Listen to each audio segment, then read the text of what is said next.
famously, James Nicholson, after his VC winning action, the only Victoria Cross to be won in the Battle of Britain, he was coming down and got shot up the backside by a shotgun or something. One of these landing in your field. Not again! That's all pretty rudimentary in the summer of 1940. That's a very different kettle of fish altogether. There was one very tenacious Luftwaffe pilot who did manage to escape. Oh.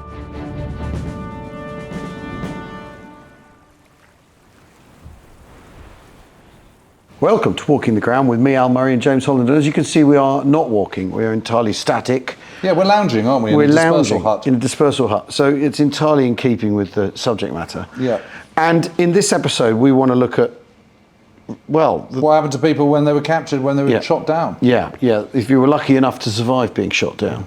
Because this is a risky business. And we're at RAF Northolt, and really fantastic. We've been allowed in the dispersal hut here. Really brilliant. The sound of jet aircraft on the strip out there. And I've just been looking at their magazine about the Battle of Britain here at Northolt. 8 pilots killed, or 8 pilots shot down here on Northolt on the 15th of September alone. Yeah. So it's that high churn. Yeah. And I think that's the point. You know, when you're losing, 2 or 3. Maybe you lose only 1 pilot in a day. That's a 1 of 20 plus. Yeah. It's not very, that. Well, over 3 weeks that could be it. And then there's 2 on another day. But over 3 weeks, one a day out of a 20-person squadron is everybody. That's the point. Over the summer of 1940, the Germans start with 3,578 operational aircraft, and they lose 3,701. So that's more than 100%. Wow. But they lose. Yeah. Wow. Yeah. That's not a close run thing for the Luftwaffe, is it? That's No, it isn't. They lose 2,500 dead, I think. About 1,000, just under 1,000 are taken prisoner. RAF Fighter Command loses 544 in the Battle of Britain. It's a lot. You divide that by the number of squadrons. Yeah. Well, and when you consider pilots are expensively trained people. It takes time to create pilots. A lot of effort and expense goes into them. You can't. It's not like an infantryman who you can sort of turn around in 6 weeks with a rifle if you really need to. Yeah. These are super skilled people, aren't they? Yeah, they really are. And the truth of the matter is, there's also pilots are constantly being sent to the front all the time. They're constantly being processed, but there's also far greater aircraft production on the British point of view than there is to the Germans. So that by the end of the Battle of Britain, by September, the graph of single-engine fighter planes for the Germans, for example, is just going down and down and down and down and down. They start up with 750 or whatever, 770. They finish with about 200 less than that by the end of October 1940. But what happens if you're... Whereas the British figure's going up. But if you're shot down, and as we said, lucky enough to bail out and survive, what happens next? That's the question. That's the key thing. And not only that, what happens if you fall into the channel? Because that's a big thing, not just for German pilots, which is obviously the greater risk because they're going back and forth the whole time. But it's also a problem for British pilots as well. Yeah. They're told to stay over the land. In July, they're constantly being enticed out during Kanalkrank. Well, but even during the Battle of Britain proper, they're still ending up flying over the sea. Well, if you're chasing someone who's straggling home to finish him off, you'll find yourself going out over the channel, and then you could be bounced yourself. So what happens if you go in the drink? What happens if you end up in the clink? That's what we're going to be looking at in this episode. Wonderful. I'm going to go back to this. All right. It's fantastic. I'm day by day. I'm going to be looking at statistics. Day by day, Northolt operations in here. Absolutely incredible. Love it.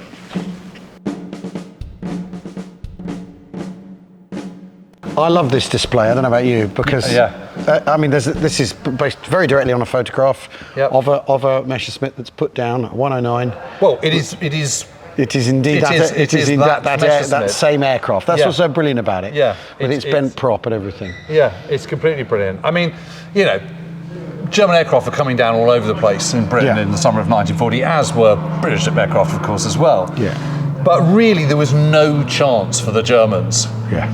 If they came down, if they were shot down, you could force land and get out, or you could come down in your parachute. But you're not going to find any friendly natives. No. Not like British pilots are in France, for example. No. There's no one to help them. Well, or even in France, you might think it's probably best if I return this German to the Luftwaffe, right? If he comes down, because you're being occupied. Whereas no options here. This is farmer with pitchfork. This is angry mob, isn't it? As a possibility. And there was quite a lot of cases of people like Home Guard and farmers and stuff firing at pilots. Eventually, that got banned because they were shooting at British ones as well. Yeah. Famously, James Nicholson. After his VC winning action, the only Victoria Cross to be won in the Battle of Britain, he was coming down and got shot up the backside by a shotgun or something. So they all had to kind of put out a big message saying, do not fire at airmen coming down. There's a fantastic story that actually happens on Eagle Day at Le Targ, 13th of August 1940, with a guy called Oberleutnant Paul Temmer. And Paul Temmer is in JG2, Jagdgeschwader Fighter Group 2. And he gets shot down and crash lands in a field near Brighton. And he thinks, oh God, what am I going to do? And he absolutely realises he's desperate for a pee. So he does a pee against the fuselage, and this seems to kind of soften the aggression of his would-be captors. Well, it humanises him, doesn't it? It humanises him, of He's course having a pee on a back wheel, like he's in a taxi. It's all perfectly above board. Anyway, it's a local anti-aircraft gun battery pick him up. And they take him back to the battery commander, and the battery commander says to him in absolutely flawless German, he goes, I'm Feuergast, which is really funny, which is like a very early guest. Brilliant.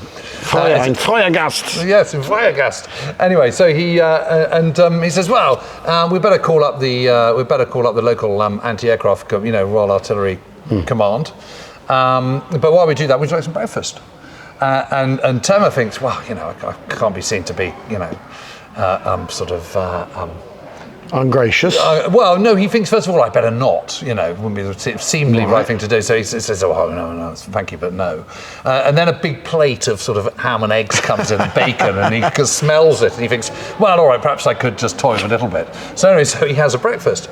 And then he gets shuffled in a car and taken off to Brighton to the local anti-aircraft commander.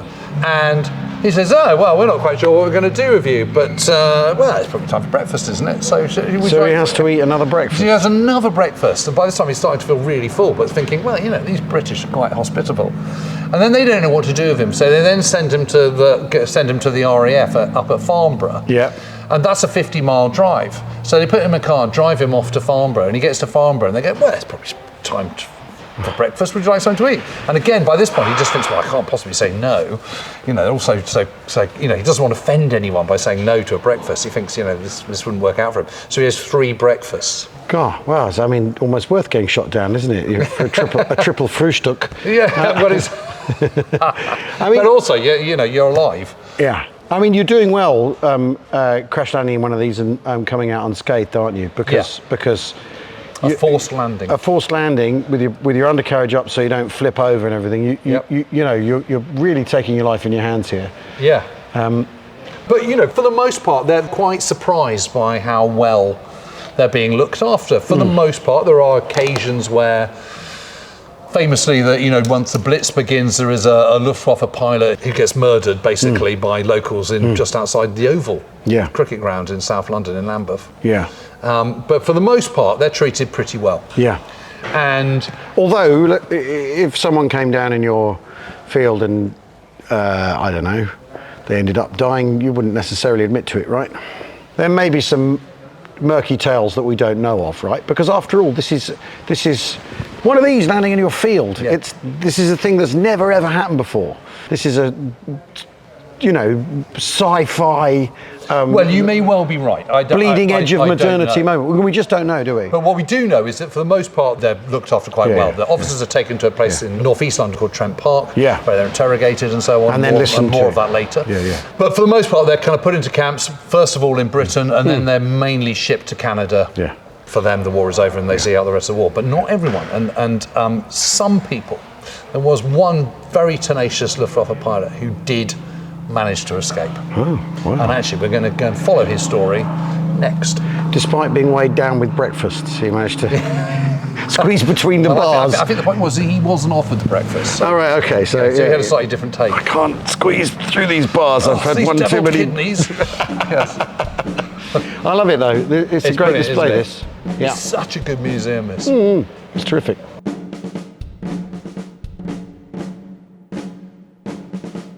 This is a bucolic scene, isn't it, Jim? Well, yeah, we're in the Garden of Kent. Yeah, the So garden. if you were in Kent, would you be a Kentish man, or would you be a man of Kent? I think I'd be a Kentish man. Yeah. You can be a man of Kent. All right, I'll be a fine, we'll Kentish divvy it man.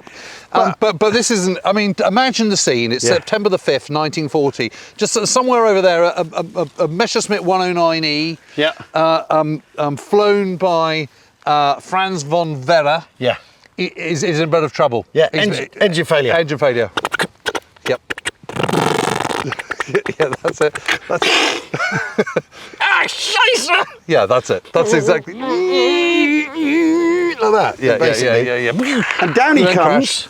I mean, now I've no idea what it's like forced landing in a single engine monoplane. Well, it's not something I'd recommend.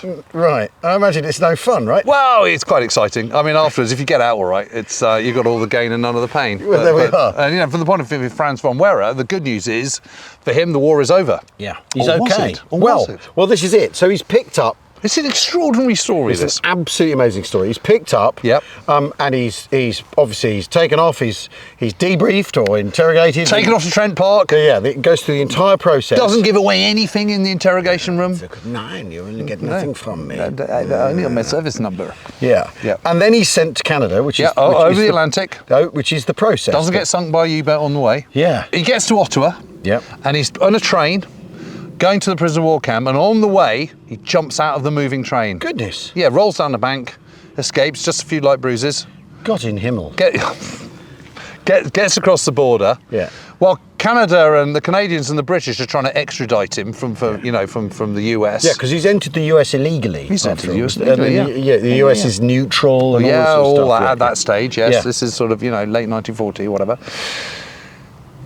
The German consulate in Washington gets hold of him and gets him out to Mexico. God, they smuggle him out to Mexico. They get him out to Mexico. And from Mexico, presumably gets a boat back to And Germany. he's shipped back to Germany, where he is obviously greeted as a hero. Fated as a hero, yeah. Because I mean, it's pretty improbable getting back from April Canada. 1941, he's back in. Yeah, incredible. And part of this, what then happens is he's debriefed when he gets to Germany, and he says, I was treated really well actually. I Yeah. was very well looked after. They're not barbarians, these British people. Yes. Or all the Canadians. They're our natural allies. Yes, in fact, maybe we should make peace with them at once.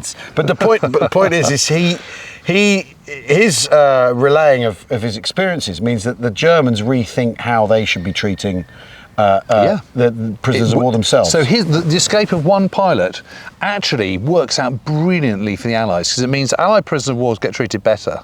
And also for him, it doesn't really make a huge amount of difference, because later on in 1941, he's flying his Messerschmitt 109, and guess what happens to him? Engine failure. Yeah. Oh, not again! Not again, Not shater! nine. And this time, splash. So he out goes of the North into the Sea. drink. And actually, that's what we're going to look at next, because it's all very well, landing in Britain. Yeah. Safely and being marched off at the point of a pitchfork and given lots of breakfasts. What happens if you have to ditch? What happens if you have to ditch? Yeah. In the drink. Which is not fun. No, that's a very different kettle of fish altogether. Yeah. As he discovered later on in life. I mean, it's such a famous image, the Messerschmitt down in this. If you know your Battle of Britain pictures. Yes. And to actually Well, be we standing do, here. let's face it. Yeah. To be standing here and taking it in. Yeah. And the added story. Well, in the picture you can see that line of trees over there behind him. So it's here somewhere. Yeah. But this is as good a field as any to come down in, isn't it? Yeah. I mean, if you're a farmer, you're saving up for your get off my land moment. You absolutely are. Messerschmitt putting down a meal putting down on your field. That is your absolute boss level get off my land moment, isn't it? Yeah, it is. But right now I'm having a summer 1940 moment, because here we are in Kent. I'm picturing the contrails up ahead. I'm hearing the distant sound of machine guns. Yeah. Yeah, all that. Yeah. I'm hearing that. Distant crump of ack. Yes, exactly. And seeing a lone Messerschmitt spluttering down and crashing here. I can picture the scene. It's rather lovely, isn't it? It is.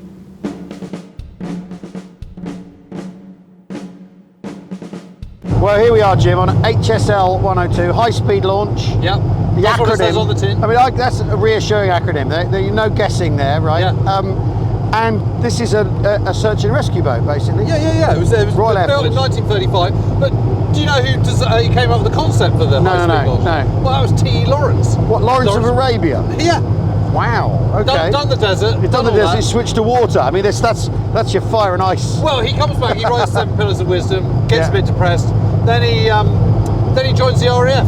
Right. As a leading aircraft. Right at the bottom. But he comes up with this idea. He says, look, if you're going to come down in the drink, you don't want a little kind of fuck going out. You want a really quick boat. And these are really fast, aren't they? They're super fast. Yeah, they're kind of sort of 38 knots, 35 knots. Wow. That's going some. That's really going some. I mean, this is needle in a haystack stuff, though, isn't it, Jim? Let's be honest, the sea. Yeah. I mean, the amazing thing, there was only ever 22 of these ever built. I mean, it's not a huge commitment. Well, it suggests that the RAF are maybe, they're trying to reassure their pilots there is a chance they'll get picked up if they go into the sea. But they're not really going to make that much of an effort. But the idea is that you don't fight over the sea. Yeah, so you don't need them. Yeah, Chain Home is looking out to sea. You're using the sea as your chance to size the enemy up. Then you fight them over land on their way to the, and that obviously creates pressure on interception and everything. But what you're not doing is spending money on this. Yeah. If you could possibly help. Whereas the Luftwaffe are going to have to fly over the water. Yeah. So they have thought about that, and they have got more things in place. So your pilot goes down not just with a Mae West, a safety, a life jacket, but also a dinghy in the parachute, which inflates when you land on the water. And that's a temporary thing, but people do survive for days in those, don't they? Yeah, they're supposed to only last a few hours. Yeah. But also they set up these buoys. Out in the channel, which have bunks on them and all sorts. Yeah, they've of got stuff. 4 bunk beds in them. They've got a rope trailing 50 yards behind them in the current.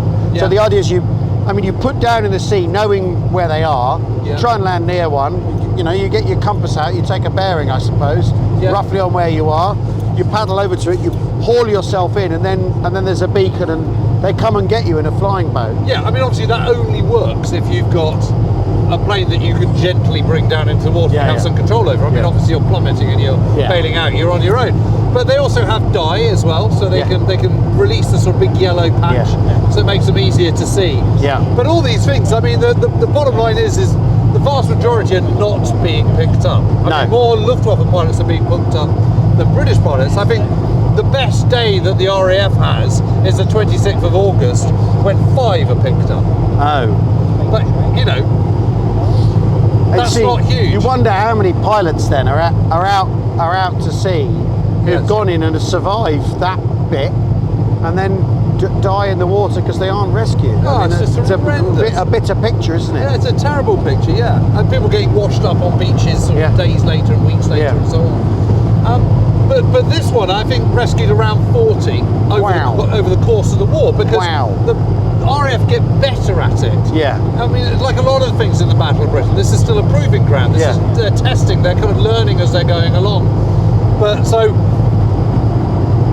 the facilities for rescuing pilots gets better. Yeah. Well, but it's still pretty rudimentary in the summer of 1940. Yeah. But then so much about the summer of 1940 is about ideas being proven, ideas being tested, being replaced, being forced by the contact to evolve. And that's after all the story of war. Things don't remain static. No, they don't. And while you do have the downing system here, even that is improving and changing because everyone's learning in the clinch of the Battle of Britain itself. I mean, it's interesting though, because I remember talking to a number of Battle of Britain veterans for the Luftwaffe and also reading diaries and memoirs and so on. It really plays on their mind. There's this amazing diary by a guy in Jagdgeschwader 2, JG2, called Siegfried Becker. Yeah. Talks about it all the time. Like literally every other day they're talking about the channel and the kind of how much they hate flying over it. And I remember talking to a guy called Julius Neumann, and again he was saying the same thing, and Hans Eckart Bob. They all just saying, we absolutely loathed it. Yeah. Because you always just thought we're not going to have enough fuel. And one of the problems, particularly with the 109s, is the fuel is so short. You know you've only got 10 minutes of combat flying when you're, if you can get to London, for example. And then the whole of the rest of it. Be able to get away in time. I mean, you might just you might think, oh God, I've got to get out of this fight, but I've got a Spitfire on my tail. That extreme flying also uses up more fuel. Yeah. Then you finally manage to get out of the melee. Then you've got to get home. Loads of them are just flying on vapors. Yeah. Well, and they've got a glide. Once the engine fails, they've got a glide rate that means they can do 13k. Yeah. as they descend 1,000 feet. So if your engine fails high enough up, you might get back across the channel, but if not, you are going down into the channel. Yeah, and it really plays, and they have a name for it, which is Kanalkrank. Yeah. Sort of channel sickness. Yeah. I mean, if you're in a Stuka coming from Normandy, where you're going that little bit further, that is a much bigger commitment, isn't it? Yeah, it really is. In terms of flying over the sea, and but also think about by the later stages of the Battle of Britain, the Luftwaffe are flying more and more because they haven't got enough aircraft. Yeah. So the pilots they do have are having to fly more because the demands on the fighters to escort the bombers are so extreme. Yeah. So you're then flying kind of not 2 sorties a day, but 4 or 6 or even 7 sorties a day. And that physical and mental exhaustion is creeping up on you, compounded by the stress and strain of flying over the channel. You can see how by the end of September, those guys are absolutely stuffed. Yeah. And no rescue boat coming.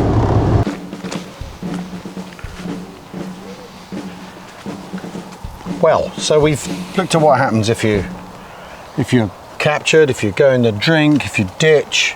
Yeah. But there's also the question of what happens if you, in the Battle of Britain, Get killed. but because that's at the point of what's going on, isn't it? Yeah. Which is why we've come to St Andrew's Church in Tangmere. Yeah. Tangmere, of course, a famous Battle of Britain airfield for fighter command, but it's also unique here because this is where a whole load of German airmen are buried. Well, because the thing is, when you come in the gate, there's the Commonwealth War Graves sign that lets you know that there are CWGC graves here, but there are 10 Germans. There's 10 Germans. There's a whole load of people who served at Tangmere. There's also a joint memorial. Yeah.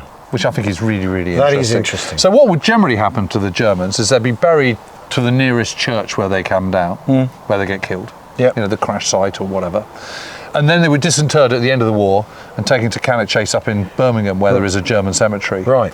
But weirdly here, they haven't been moved. I don't know why, but they haven't. Yeah, and actually there's some graves here that tell a story. But I think first of all, we should just have a look at, there's a whole load of leading, of aircraftsmen. So it's not just pilots that get killed in the Battle of Britain. Yeah, it's crew. Let's go have a look. Well, quite a lot, aren't there? There are a lot here, aren't there? And the thing about Tangmere, of course, is because we're by the coast. Yes. It's easy for the Luftwaffe to find and for the station to copy it. But this shows it's not just the pilots whose lives are at risk here. It's the Irks, it's the ground crew. Yeah, because there's a whole load of aircraftmen here. Yeah, all on the 16th Fleet.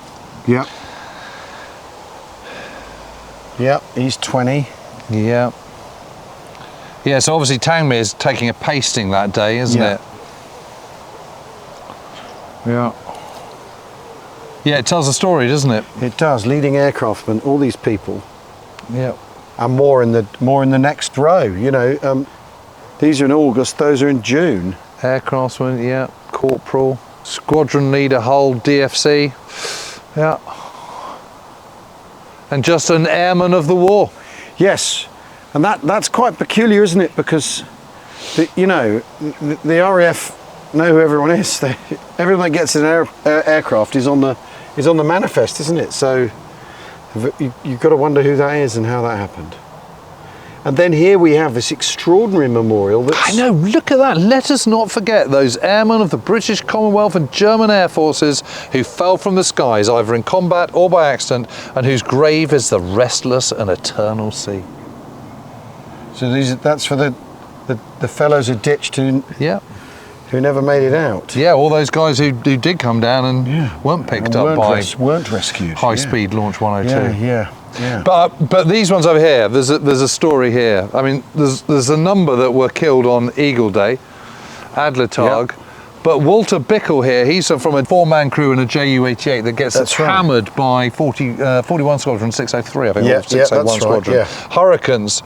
And Bickle had 2 of them get out, and they're fine. All 4 of them parachute out. Yeah. This guy gets his parachute caught on the tailplane and goes down with it, and it crashes near Arundel. Yeah, Arundel, and and falls to pieces. And this guy's still hanging from the plane. So that's the end of him. I mean, that's just a terrible way to go. Only age 28. And then this chap here, August Strauch, 32 years old. He's the pilot. Yeah. And he bails out, but gets impaled in the stomach on a branch. as his parachute comes down.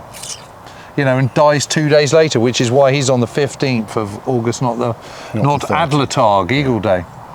But you know, that's really grim, isn't it, for both of them? And again, it's just it's a reminder that for all the kind of, it's the machine, not the man, this is still a very personal story, isn't it, the Battle of Britain? But we talk a lot about you know, when you do talk about the Battle of Britain, we've talked about the systems, we've talked about the hardware, literally, the aircraft. But these people are the software, aren't they? Yeah. And this is the irreplaceable part. Yeah. You can build another Ju-88. Yep. But you can't replace August Strauch or any of those Irks over there. And I think that's it comes back to this personal thing. That crew would have probably been pals. Yeah. And there they are going down in flames. It's even though they're the enemy, and even they have no business over England. Yep. It's a tragedy, the whole thing. Yep. And of course, there's plenty more fighting to come beyond the middle of August. And actually, on the next episode, we're going to be looking at Battle of Britain Day. Yes. 15th of September. Yeah. The climax. The climax, the crux of the battle. But anyway, it's good to come here, isn't it? Yeah, and these German graves are genuinely fascinating, and the fact there's one that's unknown, ein deutscher Soldat. Yeah. That's quite something.